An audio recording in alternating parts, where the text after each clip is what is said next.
गरीब किसान की अनोखी कहानी। यह कहानी है एक छोटे से गांव में रहने वाले गरीब किसान रामू की। रामू के पास मात्र 2 बीघा जमीन थी, जो सूखे और कर्ज के बोझ तले हमेशा घाटे में रहती थी। उसके पास न अच्छे औजार थे, न बैल और न ही कोई सहारा। फिर भी वह हर दिन सूरज उगने से पहले खेत पर पहुंच जाता, मिट्टी से प्यार करता, पसीना बहाता। गांव के लोग अक्सर कहते, रामू, इस खेती से क्या मिलेगा, तू भी शहर जा, मजदूरी कर।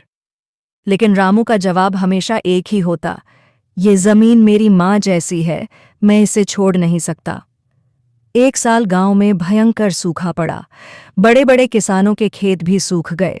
सरकारी मदद न के बराबर थी। रामू का परिवार भूखे मरने की कगार पर था। लेकिन तभी रामू ने कुछ अलग करने की ठानी। उसने गांव की एक बुजुर्ग दादी से सुना था कि पुराने जमाने में किसान बिना रासायनिक खाद के खेती करते थे और बारिश का पानी जमा करके इस्तेमाल करते थे। रामू ने घर के पास एक छोटा सा गड्ढा खोदा, जिसे वह अपने हाथों से तालाब में बदलने लगा। गांव वाले हंसते, पानी कहाँ से आएगा रे रामू? लेकिन रामू रोज थोड़ी थोड़ी मिट्टी हटाता और खुदाई करता रहा। मानसून आया और पहली ही बारिश में उसका छोटा तालाब पानी से भर गया। रामू ने उसी पानी का उपयोग करते हुए अपनी जमीन पर पारंपरिक तरीके से बाजरे और मूंग की फसल उगाई। उसने किसी रासायनिक खाद का प्रयोग नहीं किया, बल्कि गोबर और जैविक खाद से मिट्टी को उपजाऊ बनाया। फसल जब तैयार हुई तो गांव के लोग चकित रह गए।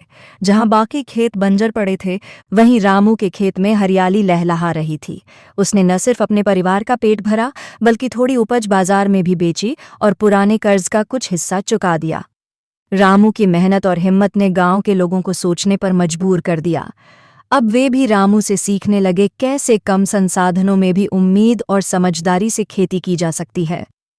कुछ महीने बाद कृषि विभाग के अफसर गांव आए और रामू की खेती देखकर दंग रह गए।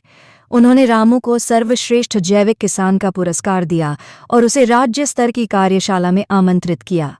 आज रामू न सिर्फ खुद आत्मनिर्भर है, बल्कि दूसरे किसानों को भी जैविक खेती और जल संरक्षण सिखाता है। जो कभी गरीब किसान कहलाता था, आज वह पूरे क्षेत्र के लिए प्रेरणा बन गया है। सीख। रामू की कहानी हमें सिखाती है कि हालात कितने भी खराब क्यों न हों, अगर इरादे मजबूत हों और मेहनत सच्ची हो तो कोई भी बदलाव नामुमकिन नहीं होता। छोटे कदम, बड़ी सोच और अटूट विश्वास से कोई भी गरीब किसान मिसाल बन सकता है।